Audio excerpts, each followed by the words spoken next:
Everyone makes mistakes when starting out, but if you fix them early, you will save hours of frustration later. Let's go through the five biggest ones and how to fix each of them. Stick around because I'll show you practical fixes you can start using immediately.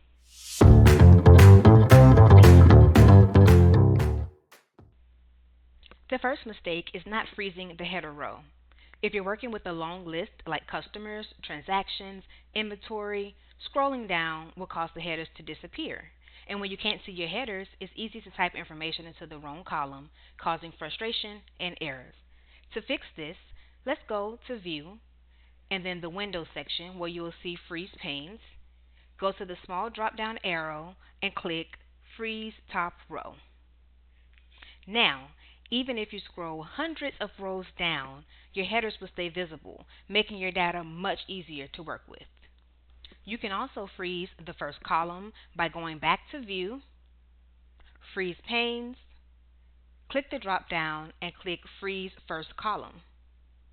This way, as you move to the right, you can always see the first column. Additionally, you can freeze multiple rows if needed by going to the same section.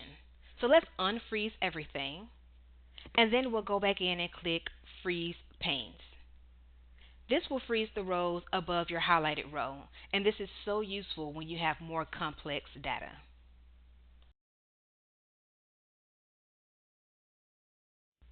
Mistake number 2, sorting the wrong way. A common mistake is sorting a single column instead of the entire table. This scrambles your data and can lead to serious mistakes. Why does this happen? A plain range doesn't know that columns belong together. Let's see this in real time. If you're sorting cell numbers but don't include the corresponding names, the totals no longer match the right person. As you see, I've highlighted what goes together in yellow. So once we go to sort, if we click current selection, it's only going to sort that current selection, and now our data is scrambled. The yellow highlights are no longer on the same row. So, how do we fix this common mistake? Let's try this again. This time we're going to click our column, and then we're going to click our sort selection, and we're going to make sure the toggle remains on expand selection. Now as you see, when sorted, our rows remain correct. Excel kept everything aligned and our data remained accurate. However, an even better solution is to turn our data into a table by using Control T. Tables auto-detect full range and sorting becomes safer. Now we can click on any drop-down arrow, sort any way we want, and all our rows will move together. Everything stays aligned and there's no risk of breaking our data. But I do advise you to create the habit of always double checking your data after sorting.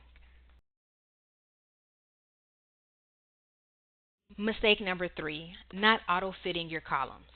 If you don't auto-fit columns, your text can be cut off, your numbers overflow, and your spreadsheet looks overall messy. For beginners, this is a common frustration. Thankfully, the solution is simple. Let's hover between the column headers until we see a double arrow icon and then double click. Excel automatically adjusts the width to fit our content. Pro tip: you don't have to auto-fit one column at a time.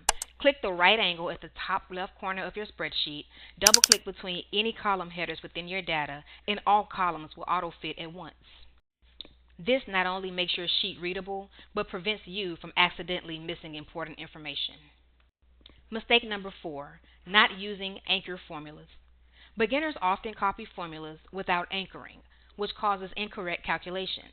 Let's say you're multiplying a list of numbers by a fixed tax rate in F2. So let's try this in real time. We'll go to C2 and try this formula. Equals B2 times F2 and hit enter.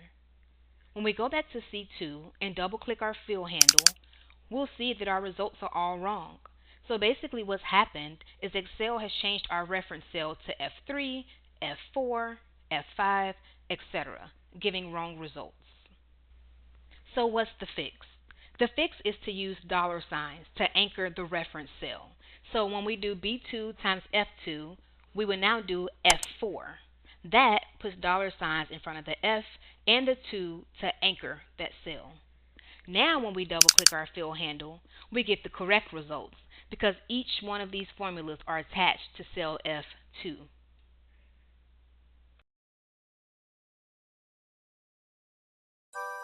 Here's a pro tip. While clicking F4 once locks your row and your column, there are also partial anchors too. Clicking F4 three times will lock only the column, while clicking F4 two times will lock only the row. Trust me, knowing when to use each of these can save you a ton of time.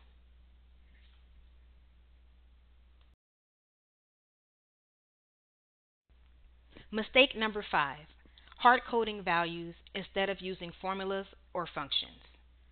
Hard coding numbers is a classic beginner mistake. It might seem faster at first, but it's prone to errors. Take a look here. We're typing each value very carefully and very, very slowly. We have to, because if we don't take our time, it's sure to be incorrect. This can be very frustrating and, most importantly, very time consuming.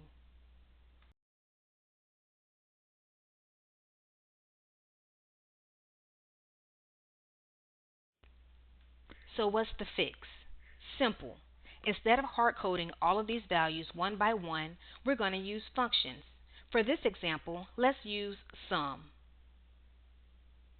So now once we double click our fill handle, we get our sum across all of our rows. This is good because if we were to change any number in our data set, we'd have to recalculate everything manually. But using functions like sum, average, or if keeps our spreadsheet dynamic, it saves us time, and reduces mistakes. Now you know how to avoid the most common Excel mistakes, and you're one step closer to mastering Excel. If you found this helpful, like this video, hit subscribe, and don't forget to download your free Excel Starter Playbook. Next up, build a simple budget in Excel step by step. See you there.